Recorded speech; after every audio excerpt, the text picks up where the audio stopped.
आफादनि गायसनगिरि गाहाय नेहाथारि मानगोनां आबौ भरत चन्द्र बर' बिथांखौ जों दिनै बाथौ बिबुंसारनि जानानै गिबियाव बरायग्रोना लाबाय।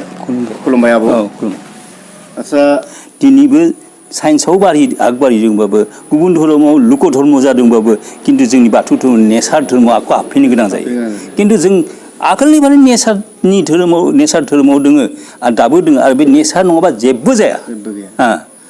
बाथौ मिन्स माने बुंनो थाङोबा बा माने हा दै बार अर अख्रां बिनि गोथौ तत्व किन्तु बोराइ बाथौ बे इसोर बे नेचारखौ हा दै बार अर अख्रांखौनो माने जोङो मा मोदाय हिसाबै सिबियो आरो जे दिनै गुदि फिलसफिया बुंदों गुबुन फिलसफिया बुंदों जे हा दै बार अर अख्रांल' हाबना दङ बियो बिनो भगबान जेनेबा आत्मायाव जोंनि आत्मायाव सियाव स्वयं भगबाना हाबना दङ सिजौआ थिग बेबायदिनो माने बे जाबाय सैतनिक जाना बिराद लाथा बा संसारावहा बाथौ धोरोमनि सान्थौ बायदिब्ला मोनसे समाव जेबो गैयामोन लांदां लाथिख'मोन बार हा दै अर अख्रां जेब्ला सोरजिदोंमोन ओंग्रिं खौसेथि सोरजिदों बिनि उनाव मानसि दुमसि सोरजिनायनि जि फिलसफि एबा बाथौ फिलसफि बायदिब्ला संसाराव मानसि दुमसि जिब जुनार बोरै सोरजिजाखो आरो सोरजिग्राया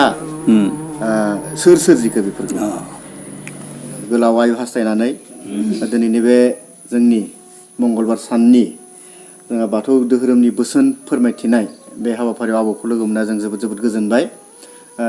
आबौखौ फिन खुलुमफिननानै जों दिनै बिदाय लाबाय।